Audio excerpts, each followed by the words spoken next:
Many encounter this problem with parking throughout campus. This is one of the many meters that result in students being cited, but that could change for you this week.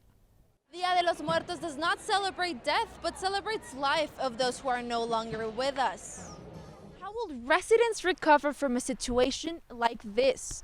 Evacuee Delfina Lucero knows the feeling of losing everything, and she just hopes the winds stay away from her home.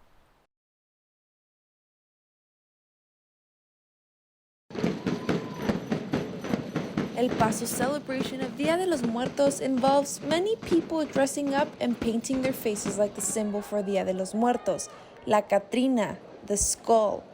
This event, which the celebration takes part in downtown El Paso and takes between 4 and 5 months to organize. Ricardo Isaías, the public affairs coordinator for the city of El Paso, says this event is about bringing the community together and to enjoy what the city has to offer. It also involves a lot of decorations, getting people together to make sure that it's a safe event, but it's also colorful and also fun for the community. Damaso Ochoa moved to El Paso from Chihuahua, Mexico back in 1975. He says this parade brings together families and friends to commemorate those they have lost. We're supposed to always love them and always remember them so they can live forever in our hearts. Dia de los Muertos does not celebrate death, but celebrates life of those who are no longer with us. Damaso also says that even though it hurts to lose loved ones, this is a reminder that they are alive. In our hearts, they never die.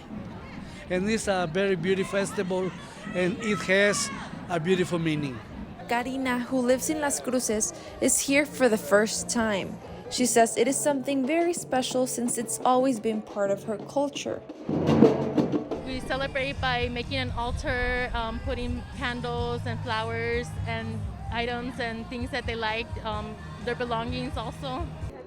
Dia de los Muertos is a celebration of life after death by reuniting with those who have passed away. Luisa Gonzalez, News 22. Before the pandemic, Mexican nationals used to cross the border frequently to shop, travel, and visit loved ones. And now, after 18 months, the Department of Homeland Security says non-citizen travelers who are fully vaccinated could enter the United States by land starting Monday, November 8th, if they have proof of vaccination. Businesses were expecting hundreds of people to cross the Santa Fe Bridge on Monday, but only a few non-citizens did. Berenice Treviso Mireles says she's excited to go to the stores again. She's also looking forward to traveling to Colorado to visit family. While more people cross the border in the following weeks, not only will them benefit from it, but also local businesses. Downtown business owner Kenneth Spates says that even though he was expecting to see more people, he hopes that in the coming months, business returns to what it looked like before the pandemic. Hoping that the revenue, the sales go up, and everybody starts shopping again. Gustavo Tavera, who is also a business owner, says that it's nice to know people will now have the opportunity to cross the border to do what they love the most, which is shopping. People in Mexico found a different way to shop for the last 20 months. So I'm just hoping that they go back to what they used to do before, which will be to come to the downtown and shop.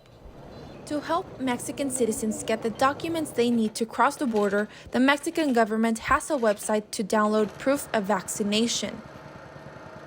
Luisa Gonzalez, News 22. Ruidoso resident Melinda Johnson says she was not expecting this fire or the wind that's made it even more dangerous. Especially with this wind, thinking that the fire is the last thing on our mind, but it's always on our top list. Evacuee Delfina Lucero says the fire was all around her, so she had to leave to save herself. She was worried she would lose everything. The thought of it going away in just seconds, it's very, disheartening. And not everybody has people that they can rely on. So How will residents recover from a situation like this?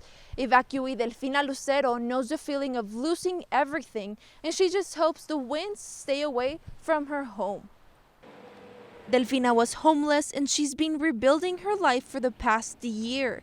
She hopes all the homes, including hers, stay safe. up. And so last night when we saw all the red, it made me panicky because I didn't want to start all over again. In Las Cruces, Ramiro Lugo owns the Fix Studio hair salon. One of his employees was born and raised in Ruidoso, and her parents still live there. They had to evacuate, so she is driving in supplies. Lugo says he's ready to use his vans to help. Let's help out our neighbors up in the mountains. I know I go there frequently. A lot of our clients go there frequently. So it does hit home. Luisa Gonzalez, News 22.